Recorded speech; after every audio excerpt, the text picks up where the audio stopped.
recording? We are recording.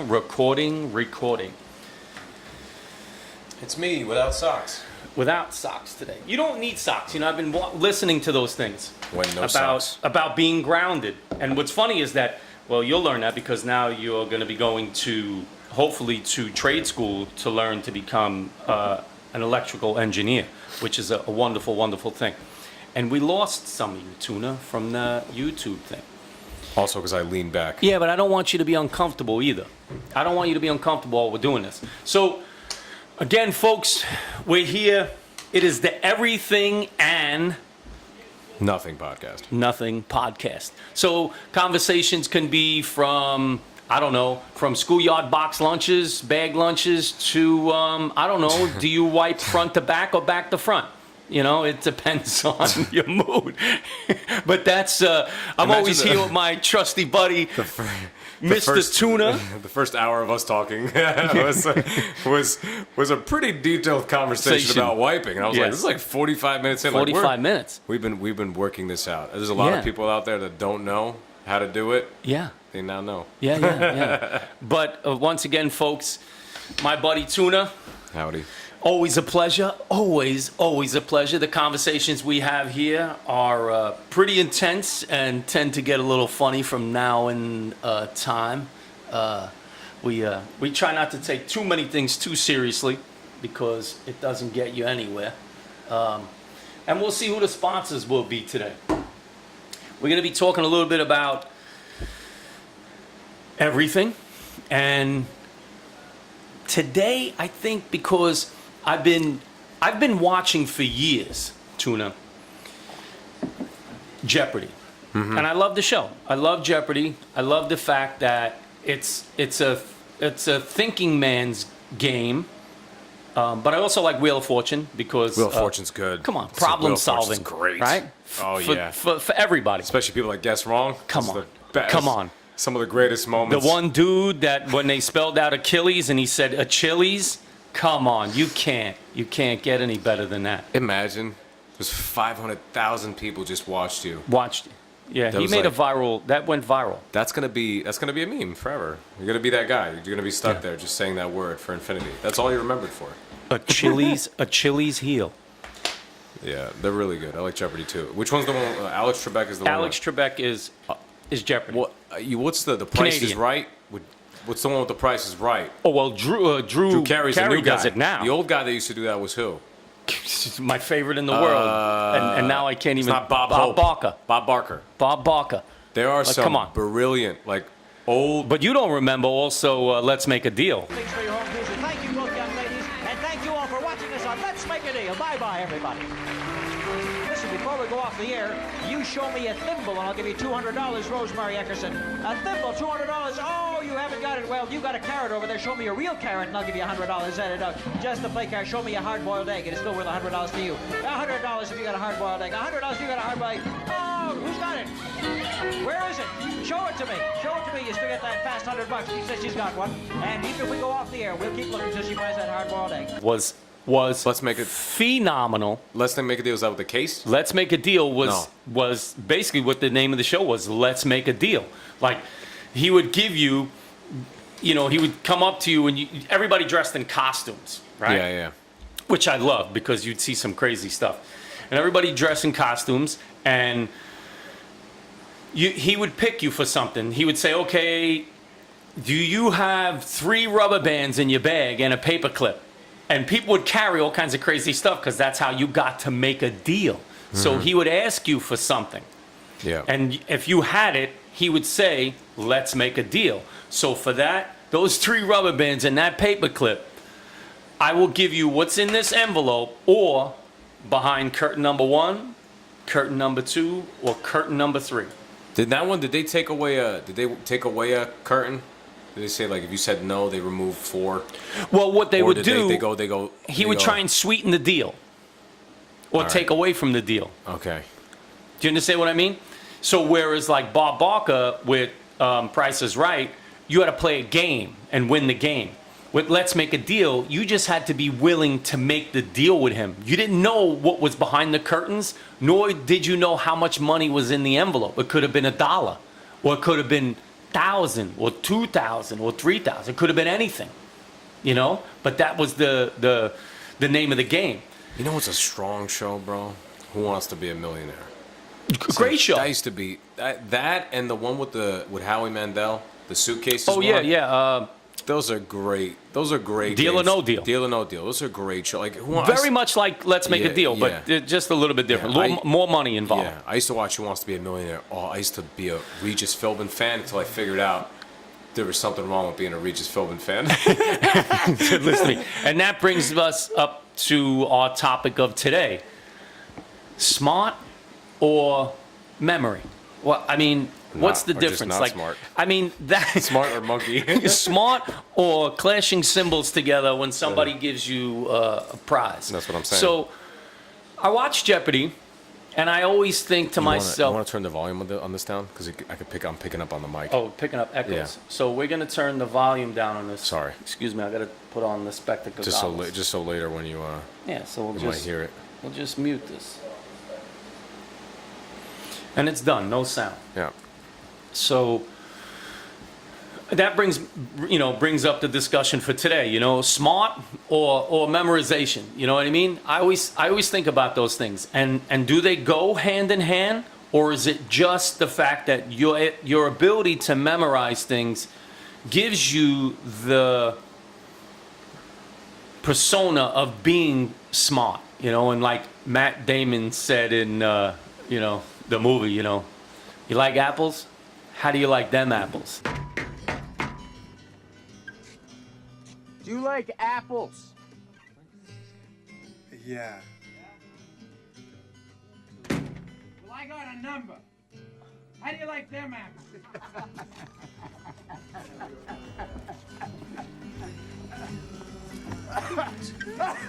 Goodwill Wicked Hunting. smart. Goodwill Hunting. Goodwill Hunting. Great movie. Now, the character he depicts in that movie, to me, wicked smart. Wicked smart. Yeah, I mean, I think that if you watch 21, you see that movie 21 with man, Not 21 Jump Street. no, that too. Not That too. 21 Jump Ice Cube Street. was really making points in that movie as that head police chief. He's the head police chief. In that 21, like where like guys like that. There's some people that, but even those people, I think we have to look at the spectrum of humanity. You know what I'm saying? Like if you ask any really smart person, like if you listen to all these people, they go, John von Neumann was the smartest cat ever, because he was so smart. The people that were doing the most difficult research were like amazed at how they could figure out what they were doing in a matter of hours, that they were trying to figure it out with a team of people for like 4 years, you know? And I think that like most of us lie in that middle range, but it's really just dependent on, like, I mean, a lot of it's dependent on the, like, man, you know, you could just follow the career, like the set out career path, and you could be someone who's like smart, quote unquote smart, but like that doesn't really necessarily make you actually smart. You just played the game right. So you know what I'm saying? Like I don't know how to classify the actual smart. Like to me, an actual smart guy is like you leave a dude out in the like the woods who had no experience, and somehow he came back with an iPhone. That's the guy where you're like, yeah, you got something. There's something there. It's discernible. He's definitely discernibly smart. You have something there. But you couldn't discount even that on one. the higher end where we go like this is a researcher at Stanford, and it's like that. Wait, the best is he's the head of research at Stanford. Yeah, and I'm like, yeah, that guy's got a team of like 50, 60 people doing all the work that he's basically asking to be done. Yeah, so it's like I don't. Not saying that he isn't smart. No, yeah, but I don't know what's the actual, like, how we're determining it, right? Like, are we taking the groups of these people that we are determining to be smart and putting them through all the same tests and seeing what their test results are? But man, I know some people that were, as a kid, like my sister, who read like the Harry Potter series 90 times before she was the age of 8, and she had like a volume of language that she just was going to inherently beat everybody that she was when it came to writing. But that's what I talk about when I say smart, because you give somebody the basic understanding or the basic knowledge of something, and then where they go with it, to me, shows, intrinsic wisdom. It just shows, the initiative to want to learn and problem solve. To me, that's what differentiates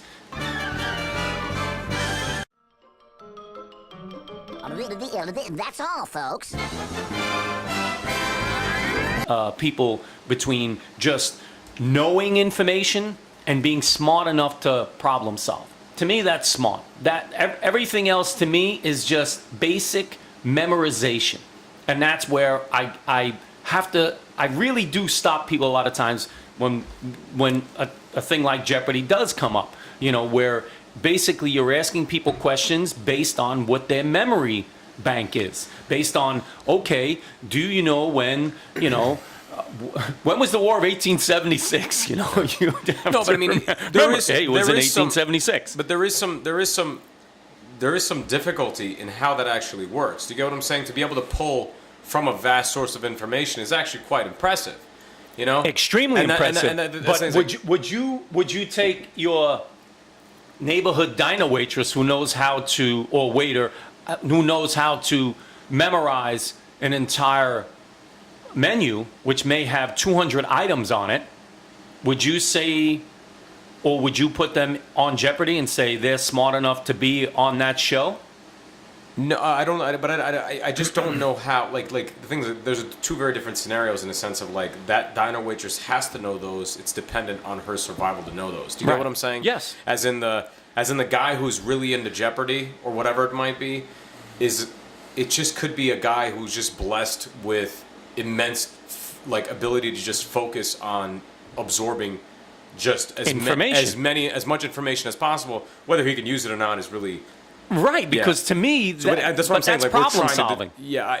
For me, it's like I'm like caught in between in the sense of where I look at a great fighter and I go, "That's a smart guy." Mm-hmm. You tell him to write a novel, it might not be great. No. You know what I'm saying? I understand that exactly. Yeah. And that is what brings me up to that part. The difference is that when you talk about the fight game, here's the difference. The difference is that a fighter needs to become smart enough to know whatever basic knowledge he has is not going to get him to where he wants to be. That's what I'm trying to decipher between what I consider and what I think to be smart as opposed to what the memory game is. Listen to me.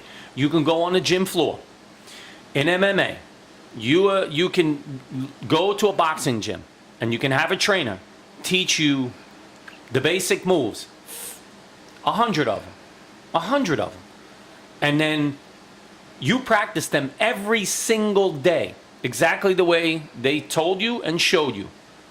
But then after that 100th day, they put you in the ring. What happens? Capsize. I'm not saying that they are going to do everything that they possibly can to use whatever it is they learned, but they've never been in the scenario of somebody doing something in. Yeah, but this is the crux part of what we're talking about. Yeah. So if we add when we add in 1,000 variables, Yes. right? As in the anxiety of the scenario, your own nerves, your past life experiences, maybe your dad was hitting you, something Yes. that could just come up and have an emotional. It could sabotage every bit of your experience, and we see that even on the highest levels, where we see high level, like the highest level fighter, where you think like, man, you've been through countless hours of sparring, countless hours of training. You've actually had. Well, not sparring. No, I want to separate aspect. I'm saying in the sense that you've been in the stressful scenarios that warrant your calmness in the next step. Right. And those people stuff gets underneath their skin. Of course. Where they can't perform. So it's like we're in a sense where I'm like it's so dependent on the person than it is in it, like, you know what I'm saying, like where you got a guy like Conor. McGregor. I agree 100%. Being or using your ability to be as smart as you possibly can is definitely an individualistic idea of what that person can do and can't do. What I'm trying to figure out is, do you take that scenario of memorizing things that you've heard or seen and then say, I'm smart. I'm smart enough to do that. But then we're getting into a conversation about how people think of who they are. Like, do you get what I'm saying? Like, but truly, in a sense, like if you're being Well, honest, not like, really, because if, like I said, if I use the basic form of Jeopardy as to what I think that idea is. But I'm saying that, is if those people, right? If you went up to those people, they're like, I'm going to be appearing on Jeopardy, Right. July 26th, and it's like if you have that guy who's like, I've been studying and doing this for and that guy wakes up every day and thinks he's smart, but also I'll tell you right now, a lot of almost everyone that I've ever met or I've ever known never really wakes up and goes, man, I'm really like not that smart. People their egos are, no matter what scenario they're in, they're gonna wait. You know what I'm saying? So there's a bit of an intersection here that I don't know how to cross, because in a sense that if I really went up to that guy and said, dude, you are just a booklet of note cards that you decided were important. Yes. And now you've built this. Now you just regurgitate. You have this ability to regurgitate, and they've done these experiments where they can get people to remember insane amounts of information. Insane. I'm dead serious. They did experiments where they have people that are above an 85 IQ score that could remember, I mean, monumental, like full decks of cards, and they did that. They did it to them in like 2 weeks, right? Yeah. They took basic average people. So it's just a matter of, is it a function of the charging, like basically training a part of your brain to hold on to more information? Do you get what I'm saying? Yeah. And then, or is it like in another case where you got a guy like Elon Musk, where he can absorb so much nuance from certain things that are so complicated, and then you go, okay, you are in the upper echelon. Right, but of then humanity. he pushes out and becomes a problem solver. And to me, that's what I think the idea of the distinguishable difference between smart and memorizing. Like, you can memorize a lot. I can memorize a lot. You can memorize a lot. If you read it enough times, you remember it. Yeah. That's just the way it goes. If you do something tangible enough times, it becomes, they say second nature. It becomes easy to do. But are you taking what you learn and then becoming a problem solver past what it is, the basic idea of what you're doing is? Are you taking that and becoming smart?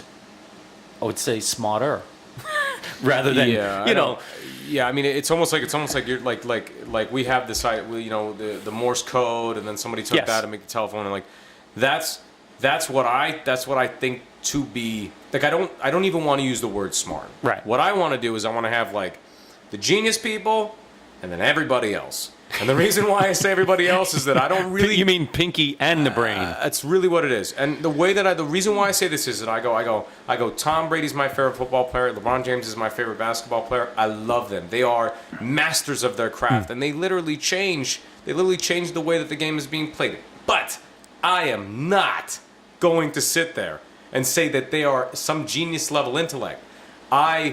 I try to look at the totality of what it is their life because is. it's the path that they choose as to what they're going to do and where they're gonna spend their time. You know what I'm saying? Like there's a net benefit to what they do. Like LeBron James gets good at basketball, you're talking about $125 million. Yes. There's an environmental. There's a profit that you can not even in a material sense, right, but in an actual sense. Like you garner social currency, even as you get better. And in his case, where he loves the game so much, he's thinking about his legacy. Whereas I look at a guy like he should be. I look at a guy like Charles Darwin, who's like a devout Catholic, who's like I'm going to go to these islands and study these random animals, and then he has to print out this theory, and he's like, man, this is completely against this is going to shatter my life into pieces. And I go, yeah, man, you're But that to me is what being like that wicked smart part of things. That's the fact of being able to say to yourself, now I've learned this for all this amount of time, but there is a possibility that it could be different. Yeah. And they prove it. And those are the guys like that's why, like, if you listen to like real, like you listen to like people that are kung fu masters of the brain, right, and then you listen to them talking to people that no one knows about, but they're the guys doing the research, like AI research, and you hear them. I was watching some of that, and you can't understand anything. TED the other day, you can't understand anything they're saying. Like they get into start getting the nitty gritty, and they're using language in a way where you go, dude, who the hell are you? How are you supposed to have like and they have to bring it down. Like the way they actually want to talk is they're throwing 10 punch combinations, but they have to teach you a jab, cross, hook. Yeah, first Before they can get to the crescendo of their point, you know, and that's like Christopher Hitchens too, like where. But those are the people, to me, are taking what they know as to be the basic knowledge of something, and being smart enough to take it to another level, to problem solve something different. But I think it's the different. It's like, But and that's everybody why else is genius. I do consider LeBron James an amazing basketball player and somebody who is smart at the game, because he took his basic abilities of learning how to dribble a ball, how to do a foul shot and a three-point shot and a layup, which were the basis of what his sport is, and he took it to where it is. So my consideration for him is, I say, like, I will say the same thing. I will just go, like, there's like the top tier. There's like a secondary tier of a select few. The top tier is like buried, like 9 people that have ever lived. And then like there's like 1,000 people in that category. And then it's just literally down the line, everybody else. You made 10 All-Star games, you're in that everybody else category. I only look at the people that are where I go, in your discernive field, you have made monumental changes in the way that the sport is being played. Yes. And you showed the next generation there's not a top part of this. There's actually I'm the top. I'm the next part. Right. And there's going to be a kid that's going to come along like Steph Curry who goes, "Cool, Reggie. Who's Reggie? Incredible. You think you could shoot? I could shoot it. I shoot 50% with good rigor and investment of your time. You can get discernibly good at almost everything. Anything you want to do."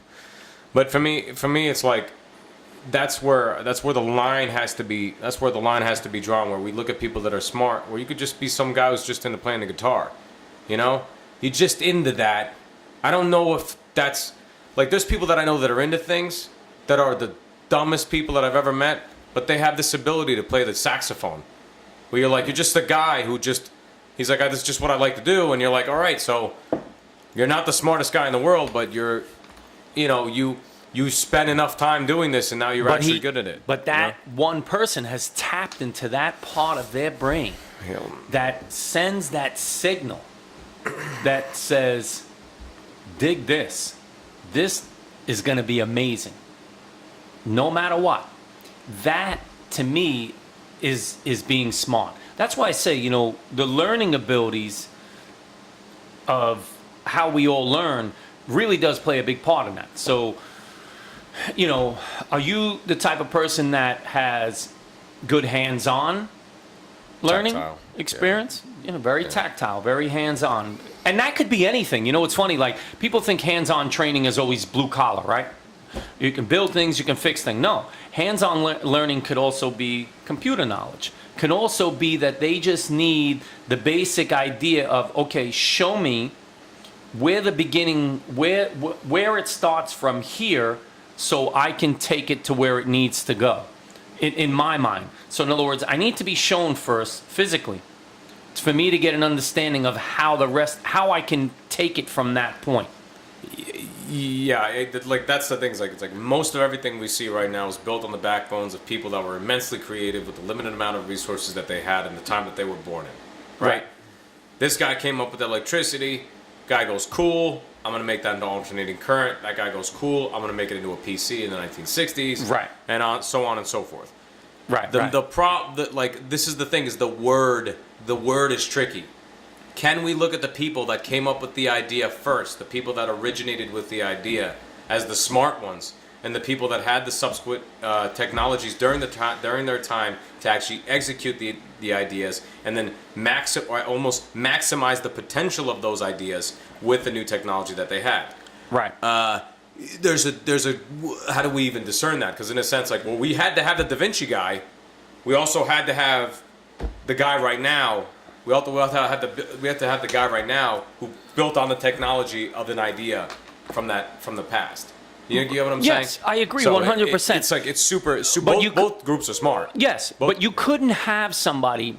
Here's my other side of that. Here's the conversation, and the reason why I think about things a little differently. But you couldn't have the person who just says, "Okay, well, I went to school or I went to this one person and I learned how to do these things, and this is the information they gave me. That I read this book, and I can tell you what's in this book and read this book and kind of get an idea and tell you what's on chapter 3, paragraph 4. But then you take that person and you put them into the real life situation, and they don't have the ability to take this and apply it to do anything with it. You understand what I'm saying? That's what I'm. Yeah, but there's that's what I'm that's- trying yeah, to but- decipher. yeah, so- is that he can? Yeah, but I mean, the person. You actually there's a good point. It's like in cooking, right? There's plenty of Yeah, we kids. know that. Plenty of kids in culinary school that would go there and get like they have the best grades, best things possible. The problem was when it came down to breaking down a chicken, they couldn't break it down. Couldn't do it. The problem is that this is where we're getting into the nitty gritty. Like, you know what I'm saying? Where it's in a sense that there's actually, that kid is very good for that kid for knowing all the stocks and sauces. I was not that guy. You told me how to make a hollandaise, I have no idea. You show me how to make a hollandaise, I'll make it 1,000 times the same way because Right. in my brain, that's the only way I figured it. That's the only way I figured it out. Which is good because it's the idea of taking, you have to take the physical sense in order to understand the mental sense of it. Yeah, for me, it's like you could tell me all the information in the world, unless I can feel it somewhere, get a feel for it. I don't know what's going on. But the thing is, there's nothing wrong with that kid, and there's nothing wrong with me on my side. It's just it's the bridge in between that's the problem. Where you got where in a sense there's some people that are very good practical, that are very good with the tactile part of it, and they have to work to improve the actual knowing of the information, because there's two sides of this thing, Right? Because but the people that's on the what my deciphering. people on the practice. That's where That's where my decision comes into yeah. play between being smart and just being repetitive and just being somebody who can memorize information. And to me, that to me is the deciding factor. Can you take what you read or learned and have the ability to do it on your own and do it better, or problem solve with it? I think that's why we test. I mean, that's one of the big things. The reason why we give you, hey, these are the mathematical rules that you've been practicing, and we're going to give you a whole set of questions that have nothing to do with the ones that you've had ever before. Correct. And then you see these kids where it's like they complete. But we all know that's not how the education system works. I know, we know yeah, 100%. yeah, I know. They only teach from what they give you in the book, and they tell you that. No, I know that. I'm saying in a sense for the kid who got a 65 on like 7 tests and then he got like a 1480 on the SATs, is because that kid he is in his head. He might have known how to figure it out, and then once the random problems came up, he was able to discern the information. But that's to me is a problem solver. I'm not a smart guy. Hey, like I always say, Hey, drive this ship! Drive this ship! Well, you're not supposed to hit the icebergs. You told me just to drive it. You didn't tell me where. You didn't tell me where. You didn't tell The me guy in how. the Titanic, the captain's like, I gotta take a piss. Yeah. Come here. Yeah. Drive it. He hits the first turn. He's like, listen to me. You didn't say anything about turning. You didn't say anything about understanding how it goes, forwards, backwards, sideways. It says open ocean. Ocean, open. I assumed there's nothing in the way. Iceberg. Dude, imagine that's how. What if it actually went down that way? Like that would be the greatest. Like imagine being that guy. Like you have 4,000 people on a ship, right? You have the biggest ship ever made. You have the biggest ship ever made. The captain goes, I gotta take a piss. Can you Say what's up. Can you help me out? Say what's up. Row. What up, dog? She's part of the dog pound. All right. So, we'll get back into this conversation. I love the fact that we tend to get sidetracked a little bit. It's all right. Truly, that's the idea that the brain is always working. You know that, right?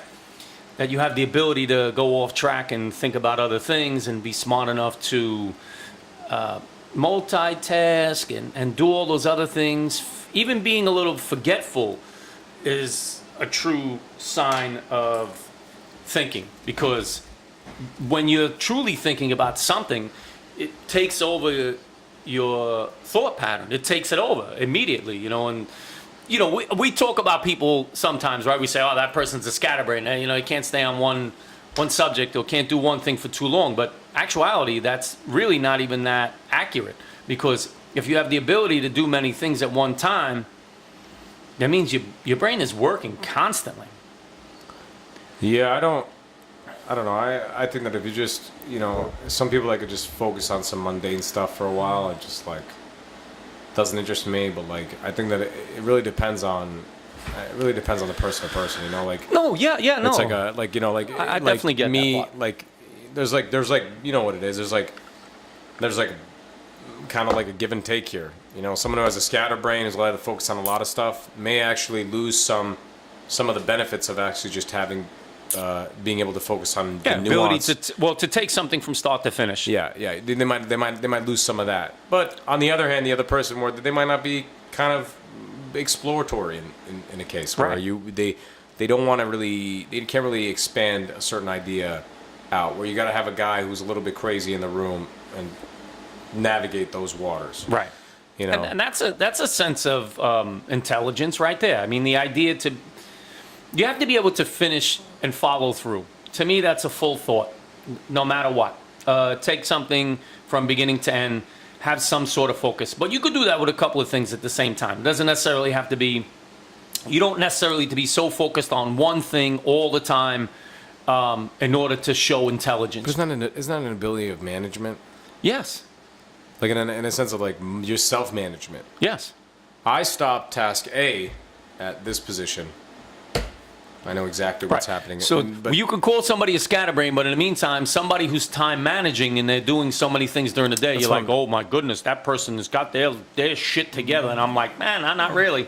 But in a sense, someone who's someone who has the ability, like this is where it's like super tricky. Where it's like, if you look at a guy like Jeff Bezos, he's actually seriously smart. He's not regular smart. He's like really like OG smart.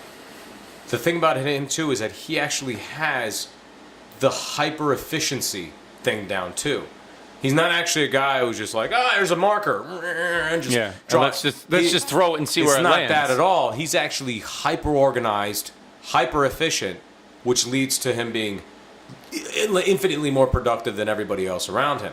So he actually has the ability, by taking his genius level brain, his hyper efficiency, his excellent time management, and it all coming together where he can manage the most stressful thing you could possibly do. Well, let's which is take that down to the own whole one of the biggest companies in the world. basic fundamentalistic ideas of what comes to mind when I think about that. You know, the tortoise and the hare race. You know, we both know they're going to finish the race. You know, you both know they both will finish the race, and the assumption is, of course, that the hare is going to finish before the tortoise because their ability for speed.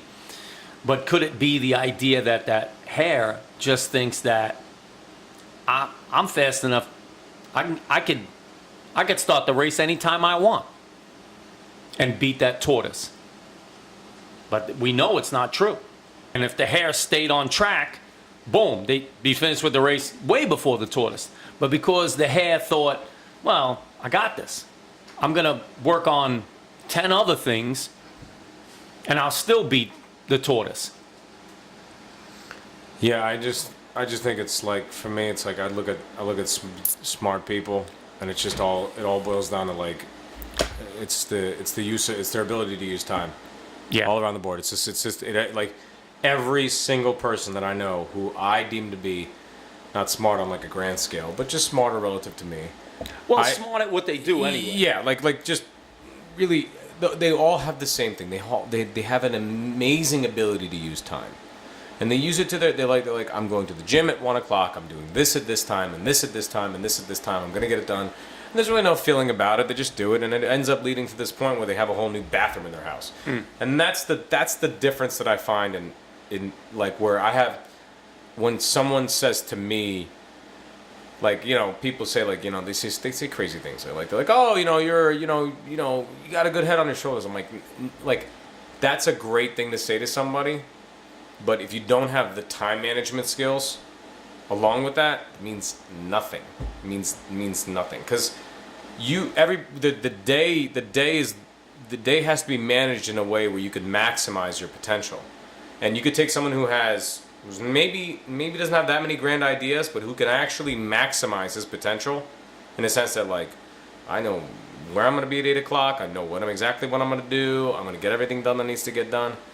Well, man, this guy's pretty good. You know, like he's using what he's got, and all he's doing is using a couple little techniques to just basically be as efficient as possible and then increase his productivity. You know? And there's some people that operate on a level like maybe like you, where you know exactly where you're going to be, what you have to do every day, what needs to get done. Where you don't have to really worry too much about, because your brain already operates on that level. Yeah, for the most part, we would all like to think we have a good time management skill, right? Because I mean, I have to use the examples of everyday living in part of this too, because if you have a job or a career and it mandates that you be somewhere at a certain time every day till a certain time every day, basically that is your day. And then what you choose to do afterwards is your time management skills can come into play. But no, go ahead. No, finish. Yeah. Sorry. No, So I mean, that's saying in a sense, like if you look at the amount of time people work in a week, right, and then if you look at it's a lot. Yeah, like anywhere, like in its totality, between the travel time, people are probably putting anywhere from like 50 to some 55 hours a week all together, all said and done. Right. You know, but it's the ability of like watching people that are really, really good at time management. They are not wasting minutes anywhere. Like you could, I catch people all the time where they show up to, like, it's good that you show up to work early. That's fine. Show up a half an hour early. It doesn't hurt to have a book with you. You're like, oh, I didn't know if I was going to be late. I live far away. There could be traffic. Showed up a half an hour early. Having a spare book in the car ain't going to hurt nobody. Right. Just in the case of, that little time you have. No, I agree. I agree. And that to me has always been the difference in watching my sister, who You're fulfilling the idea of utilizing your time in the best way it can possibly be used. But what's also the better thing too? If you know you get out of work at 5, takes you about an hour to get home. 6 o'clock you get home. You don't have to. If you knew the day before, you wrote out your list. 6 o'clock when I get home, laundry, cooking, cleaning, bathroom, online research, Bing. What do you know? 10:15. All the tasks have been done. You checked everything off. You don't have to worry about nothing. I had to think about where I was going to be. I was going to text somebody about doing something, and that to me, I think is a difference in the sense that if you want to get like that ability to get things done, because so many people I don't know, all these, and you know this, have all these ideas and all these big things. I want to have a food truck and yada yada yada. Well, I mean, just like anything else, you have to stay on track and kind of pick the things that you want to. It takes a day. You want to use your time. Yeah, but it's a day-to-day incremental betterment. Yes, that's really what it is. Like you go, I have this idea. I want to sell barbecue sandwich from a food truck. What do I have to do? I have to first I build a food truck, and then you get to work, and then every day it's just one piece at a time, putting it together, and all of a sudden 5 years down the road, everyone's like, oh my God, it's amazing! I can't believe you had this. What an overnight success! Well, that's my saying, right? You know me. I tell everybody the same thing. It takes years to become an overnight success. It takes years. And meanwhile, you were just working on a sign for 8 hours one day. Just the sign. You were working on, do I want to use brioche buns or do I want to use ciabattas? You made all your barbecue, ciabatta, brioche, something, and then you tried them all out. And that's what I think people get lost in a sense. Like, it's the micromanagement of your day-to-day is actually what nets you the large grand idea of what you want. You want a big strong body? It's not, you don't miss a meal. Yeah. Stop missing a meal. Stop boozing until 4 a.m. Well, then that brings up the other side of that, because you know me, I always like to look at the other side of things, right? So yes, time management does have a lot to do with the way you manage your time in the amount of things that you want to do. But when you want to become proficient at something, we know that it has to go above and beyond. You have to break away a little bit from the idea of the time management.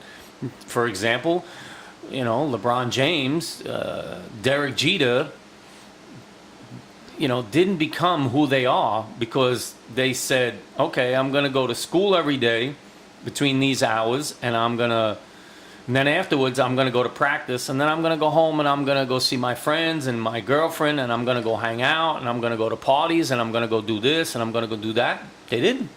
They took all their extra time. Yeah, but that's what I'm saying. Is like but it still comes down to time management. Either way, No, what they did point.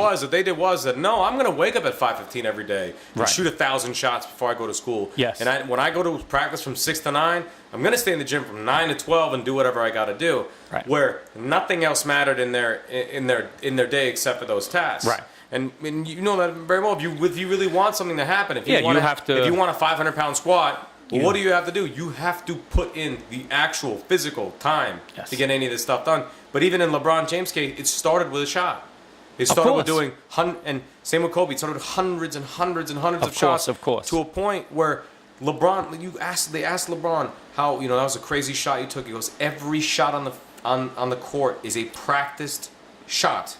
I didn't take that shot because I improvised. Right. I practiced Well, shot. you do sometimes. I mean, There are times, but even in LeBron's case, he talks about how he practices absurd shots, in the off chance where he might have to hit one of these weird shots, and he knows how important. but two that or three goes points again goes are. back to our discussion, right? You say he practiced that shot, but there are times. That's what I said. There are times when you have to take that ability to know that you're smart enough to improvise, Yeah, but- to go beyond, to problem solve in another thing. Of course, but luck favors the prepared. Always. Tremendous. 100%. Luck always. Always. You may not have hit that shot in practice, but you've hit 1,000 here, 1,000 here, and 1,000 here. I'll tell you right now, your hand might come Yeah. off at a wrong angle, but it's not going to be The enough. odds of you hitting that it's shot not going to be is much better. There's not going to be an anxiety where I'm not sure. Right. I've never pulled up in this kind of a way. Right. You're like, no. I've hit 10,000 here, 10,000 here, 10,000 here. I can manage a few steps off and maybe a backwards jumper in this off position. I'll figure it out because I have the requisite proficiency on the court as it is. Right. That's all that I'm saying.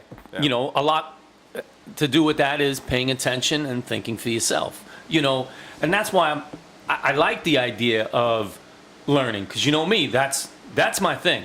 If I can learn something and then figure out something from it and problem solve from it, then to me, that's it. That's the height. That's the height of everything for me. So I want to be able to learn. If I want to learn how to play ball, I want to learn how to play ball. And then after that, I want to learn how to play ball where it's something new for me, so that I've figured out a way to use my abilities to become better at what I learned. That is what it means for me. So like you said, if I'm going to the gym and I'm training, right, I'm going to pay attention to a lot of things. I'm going to pay attention to other people that I'm like, all right, so this person's lifting a lot heavier. That person looks a lot better than I do. So I'm going to pay attention a little bit. But then I'm going to think for myself, because I'm different. I'm different than everybody else. I learn differently. So I want to learn, how I can adapt and problem solve from that. So that's why for me, I know what my body's going to respond to. I know if I'm learning this, I will be able to do that. But I also want to make sure that I'm paying attention to everything and focusing at the same time. It's kind of like a weird combination, but to me, that's what works the best. And I agree with everything you said, but for me, it all just boils down to how are you to be able to focus on what the tasks that are in front of you is how well you're handling all the other noises that are happening outside of you. Yeah. If you're able to and this is a big point for people that are my age or younger, in a sense that if you handle all the bullshit outside of the stuff you love, you can able to focus on it, because you don't have to worry about nothing.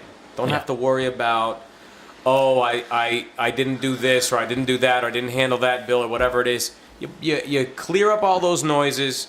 Then you're like, I want to read this book. You'll be able to read and focus and read that book.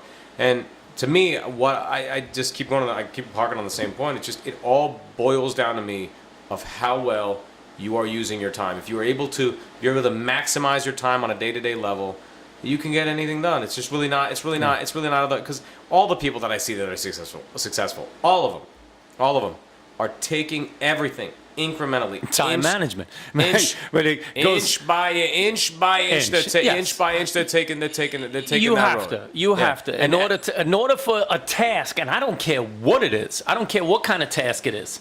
You have to not get overwhelmed at some point. That's the hardest part, though, believe it or not. For most people, I would say 7 out of 10 Yeah. is not getting overwhelmed by what's happening. Not just the task that they're doing, but everything that's around them. Just not being overwhelmed. It's hard because there's so much happening at one time. So time management is a great way to do it. You build a mountain of shit, right? Yeah. Well, what can you do? Grab a shovel. Yes. Take that mountain by foot. Well, today, bang out the laundry. Right. Tomorrow, do the dishes. Thursday, now you do laundry, dishes, you clean your bed, you clean your room. What's next? Get on that bookshelf. Organize the bookshelf. Yes. Day five. You know Yes. that refrigerator that hasn't been cleaned in 7 months? Right. Let's get Pull that everything done. out, clean it, Right. go buy some vegetables. Great. Those are great steps, but not everybody has that ability. What happens to the party days? So you. It's gone. It's gone. It's a El Rapo. No way. El Rapo. Listen to me. El Rapo cannot. El Rapo me. You can't be talking about El Rapo. I El Rapo'd me. Yeah. I El did Rapo it. for now, for time. But what I'm saying is that these are the things that happen when people don't understand that they can be thrown off the game and not understand what the next thing is sometimes. You know, like, hey, listen, if you go out and party one night, you know, the next day, a lot of times, it's shot. It's shot. That's just the way it is. And I'm not saying you may not do it now, but you have. And that's the way it works. But it doesn't necessarily have to just be that. It could be a situation or a problem or something that happens or something that arises. Not everybody has that ability to get out of it right away. I'm 100%. What I'm saying is that you, when I mean by luck favors the prepared, I'm saying in a sense that everything has been handled. The oil change on the car, your bodily functions, everything did. Now a meteor comes in and strikes the earth. I'm not saying you're going to be able to overcome it. Some things might go wrong, but I'm saying at least you can look at. Will we get special powers from the media? You could look at your life and go. Well, look, everything else is handled. I have this Is one. it apocalyptic? I have this one major problem, and I can focus my energy on solving that problem. It is a great message that you have, and I like that. I believe in that. I believe in that a lot. I believe in the fact that you should chip away a little bit at a time, a little bit at a time, a little bit at a time. And it gets to the point when eventually things will change and things will get different. And again, sometimes you don't have the ability to chip out a way, I think, fast enough or in a way that seems productive. But in a sense, it's not even. I would love to sit there and say that like this is the experiment that I've been running for the last year, right? Is working out of a daily planner and literally writing an itinerary out every week. And the great thing about this is I know exactly where I have to be almost every day. But the wonderful thing is that it doesn't have to be not even a big picture, not even a fast picture, but all it has to be is that as you accumulate the day-to-day successes, it's all putting in the bank. Yeah, it's the immediate picture. You're working on what's there in front of you. So as you're wrapping it up and as new things are coming in, well, what do you know? You learn how to handle things a lot better. You know, and to me, it's like I don't think it's an ability thing. I think it's in a people are confused. I think people get confused about how to manage life. You know, like in a serious sense, because in a sense that is serious. Because But what I'm not- saying is because that life seriousness is not something. You know, you talk about this and we talk about this a lot. It's not something that you can say is the same for everyone, though. For sure, it ain't. I'm saying these are ground rules. What I'm saying is doing managing your life. If you want to be crazy and have fun and get wild, listen to Joey Diaz. There's nobody crazier and wilder than Joey Coco. But if you listen to him, I grew up with guys that make Joey Coco look like he was an altar boy. Joey's a monster. But the thing about Joey is that if you listen to him, he goes. I do the writing at 8 o'clock. But that's now. But what I'm trying to say to you is that he was smart enough to understand that he needed to be able to problem solve eventually. Exactly. But he wasn't always. No, he wasn't. Like but he learned. He said. Yeah, you have to. What the method before is not going to get me where I want to go. Right. It didn't work to where he wanted to be and where he saw himself. And what he said is, I'm not going to lose any part of myself. I'm just going to learn how to manage the day-to-day bit. I can still be Joey Coco. Right. It's totally fine. Yeah. I just got to learn how to handle my days better. Right. And and you hear him talk about his days. Of and he goes, course, just of course. Bing, bing, bing, bing, bing. Of And course. that's my. And you heard it here, folks. The Dear Abby of Tunahan Gukaya. That's what's up right there. That's the way that I Get think yourself about a daily planner. And listen, what's funny though? You know me, I'm a big advocate of certain things, right? I love to write things down. I carry a notebook just about everywhere. And if I don't have a notebook, I put the notes on my phone. Like I have notes on my phone constantly about things. And I like that idea. I like the idea to somehow, in some way, be able to follow some kind of timeline, some kind of, I wouldn't say a strict schedule, but some kind of way of... just some structure. Some structure. Some structure. I want the freedom. I want the freedom to be able to draw. Well, like I'm the people- task driven, so you know I'm that. saying it in a has sen- to I'm be saying- structurally I'm saying- done with me. I'm saying in a sense that in the sense that people often look at structure as strict and rigid. Yeah, and it's not. It's not. All the thing that structure allows you to do is to do the things you want to do when you want to do them. Come on, without structure, you folks out there who'll buy your furniture from IKEA, you wouldn't know how to put it together. Yeah, but it's the truth, man. It's the truth. You wouldn't know how to put it together. You can't. Like, hey, look. So I made the microphone stand that you see here, the one that I use, right? I love this thing, right? It's this little nut and bolt, and it goes up and down and what have you. And if I was strong enough to get the bolt off right now, but I spray painted it, so it's spray painted shut. But you need to have structure, right? So I built the microphone stand. I wanted a microphone stand for this microphone because it was on the camera at first. So I wanted a stand for it. And I was like, oh, I could do that, And that's what I said, smart enough to understand exactly what I needed and exactly what I wanted. And then to actually the ability to problem solve and make the actual microphone stand. But then creating structure. I now created drawings and instructions on how to make this microphone. And now anybody could make it. But that's what we call about structure. But I'm task driven.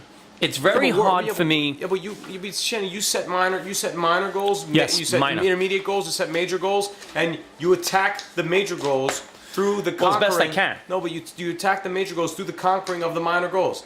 I need a mic stand to make this aspect of this podcast work.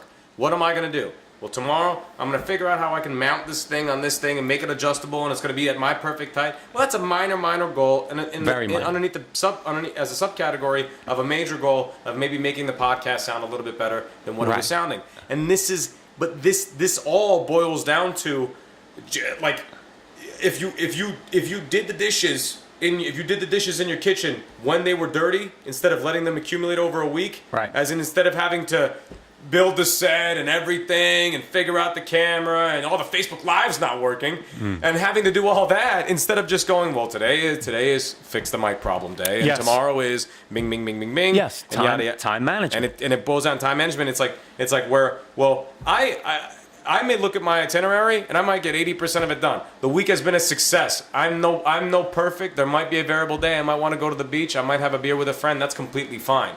But in the essence of waking, I thought you was on the wagon. No, of course I'm on the wagon. But if you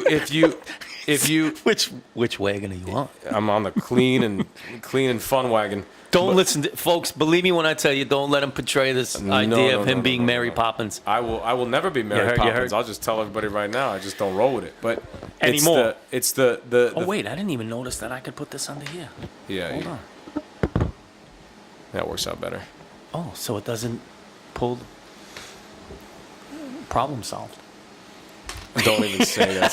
It's fucking problem solved. You see that, everybody? Live. Problem solved. And you heard it live. No, but that's just all I'm saying. Like I think most for the normal people out there, Shannon's not a normal person.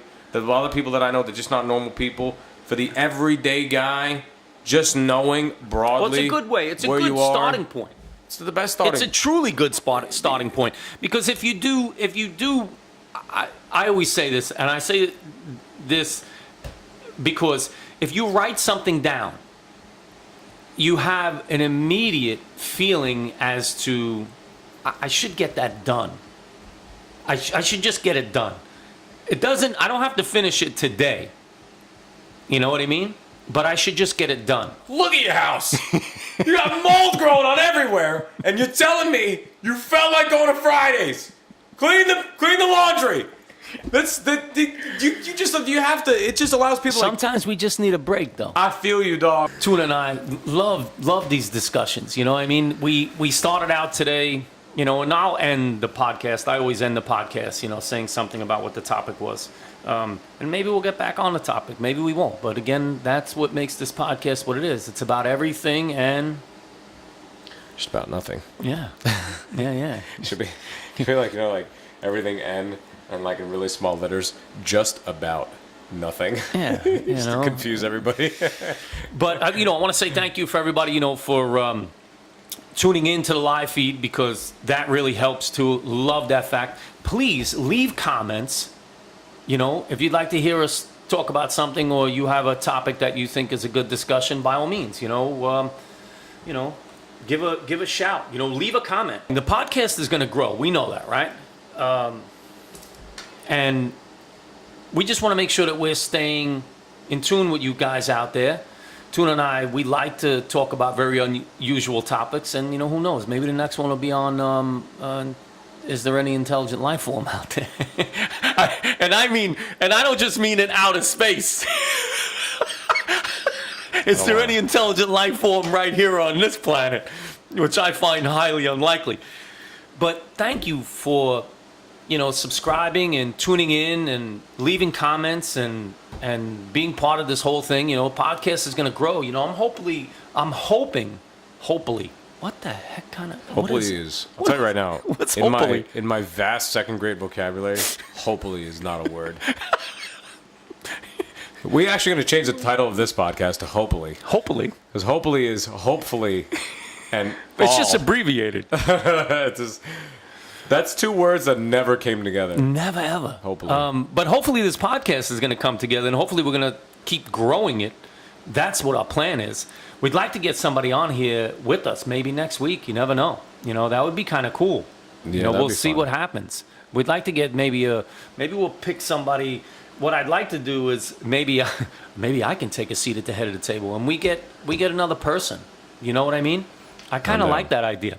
I'm down. You know, picking conversations up from where they left off, starting new conversations, talking about everything and nothing is basically what this is about. But I really enjoy the open conversation and open discussions, because it really gives everybody out there an idea that we all have a voice.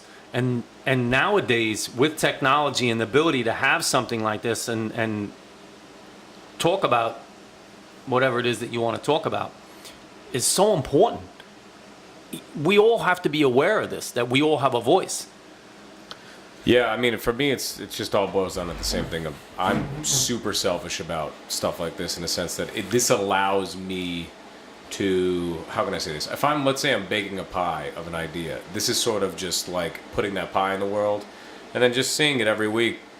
I keep making a shit pie, but that shit pie is gonna hopefully taste like an apple pie at some point, in the sense of like how am I thinking about my ideas? You know, if you don't, that's why I've always loved podcasts. Why I've watched. Me too. I've watched podcasts. But I love YouTube as a channel. The podcast fact of this thing is wonderful, and this is I just put in to get this on iTunes as well, where you'll be able to just listen, and you won't necessarily have to watch either. I hope they, you know, yeah. I mean, most people are going to listen to it. Well, that's the thing about like YouTube. Like YouTube, once they made YouTube Music Key, podcasts became even more prevalent. Because the thing was, people that didn't have iTunes could listen to a video as an audio file on their phone in the background. Right. So most podcasts are listened to in the audio format. There's nobody.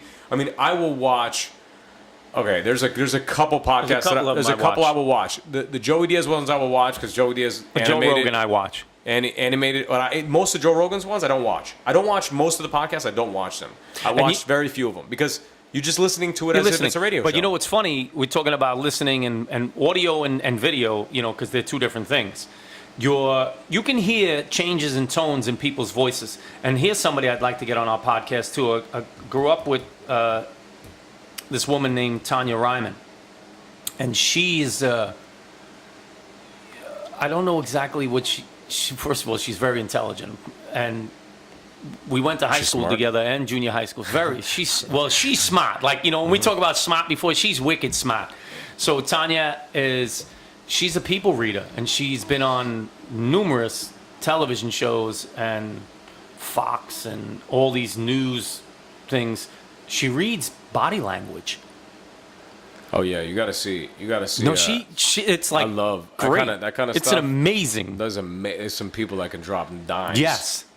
Bars Yes. on people where you're like, oof. And that's what's funny though. Like, that's what I like about the idea of having the video side of this podcast. Being able to see reactions, you know, when we're talking and we watch the footage later on, the reactions sometimes that you can see on our faces when either one of us says something. It's mainly me. It's mainly me. funny Just shit. say it. Admit it. Say it. It's you. It's always been you. It's always been you. You were there. Of course I called for the code red. What was that? Yeah, that was thinking about Casino. Oh. You don't even. Who's the? Oh man, I forgot the scene. I'm so stupid. Oh God, when she's screaming at De Niro. Sharon Stone. Sharon Stone when she's screaming at De Niro. But besides the point. No. Yeah, but that's really. I'm in the camp of. If it's good, it's good. You know, Yes. like there are so many times where I've watched where there have been podcasts, especially the Graham Hancock ones. Those are super. They're filled with a lot of charts, a lot of dense information in those. Yes. But you could still listen to them because the orators in those, like Randall Carlson and Graham Hancock, are so good at what they do. And I love Sam Harris. I can listen to. I don't need to see him. Sam Harris I can listen to. Well, he's like the voice of God. Yes. Jordan Peterson, I have to watch. Do you know why? Because he does tells.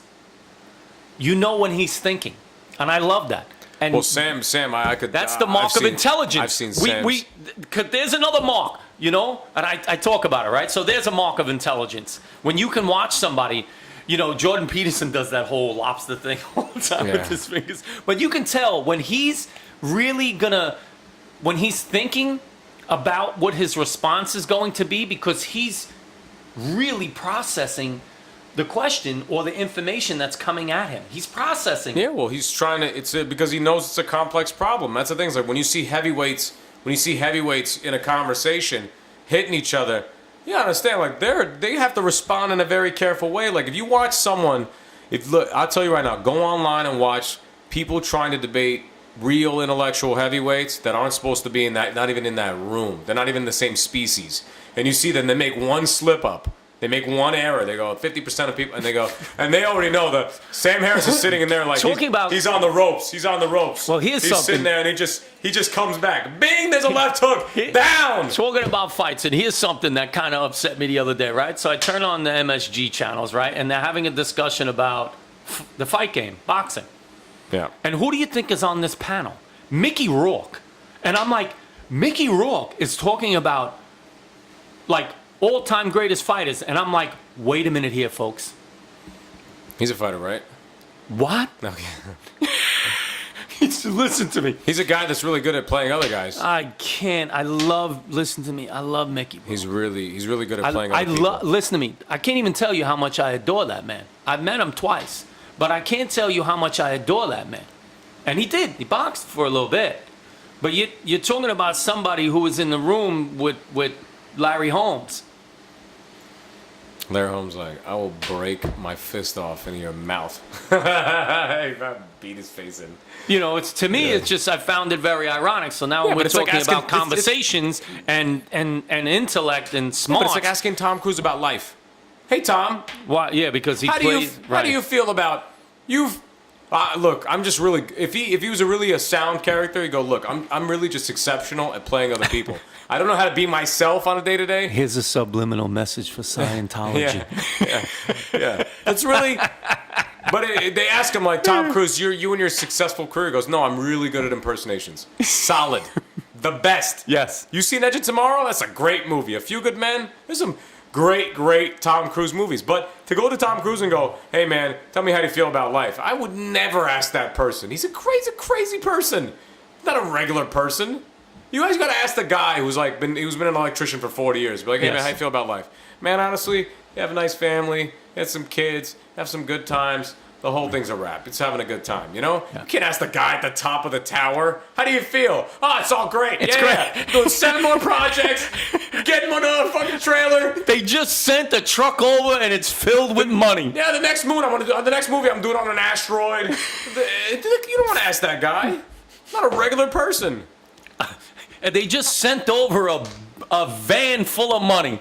It's great. It's wonderful. See that suitcase right there? $300,000. The messenger just brought it over. Give me the blood on the side. Yeah. I take you know, you can't, you think you can't get blood from a stone? I got one over there. I tell you. Let me show you. I got one over there. I tell you. People trying to make lemonade. I've been planting trees for years. It's like, you know, all those lemons you're trying to make lemonade out of? I own the tree. Yeah. The tree is mine. Yeah. And that's what the...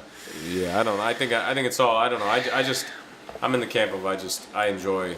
It's all retrospect. We all have our own thoughts and process of what... And here's our ending note. We all have this process of what we think being smart or having common sense is all about. And I agree on every level, no matter what it is. And I don't care if you are smart in what we call book smart, or you are street smart, common sense wise, or whatever it is that you want to classify. If you are paying attention and you are truly thinking for yourself all the time, then to me, you're smart. You figured it out. And that to me is everything. If you're smart enough to figure it out for yourself, whether it's, you know, your dailies, your everydays, or something that gets thrown at you that was unexpected, and you were smart enough to figure out and problem solve what to do next, you're smart enough. You can be part of my Justice League. Be one of my superheroes. Right, Tuna? Yeah, I think that I'm in the camp of just like, if you look at your life and you go, how do I how do I feel, like, do I really care if people knew I farted in that restaurant? Like, if you look at that moment and you go, I don't give a shit. You could be my Robin any day. Yeah, you're separated. Because you decided to detach. Yeah, that's all I care about. You're separated. It's the people that go. What did you hear about me? From who? From who? Karen? You think Karen really knows anything about me? Okay, next time you put my name... Listen to me, like, I'm trying to get to a boat in Puerto Rico, man. I don't care about your relationship with Karen. I'm trying to sell these enchiladas, and I'm trying to get out, dog. I got 14 years until I wrap up the whole thing. All right, so this is the end of it. Podcast. It's what we do. Tuna and I, we're going to continue doing this thing. And listen to me. Pay attention. Be smart enough to know you're smart enough.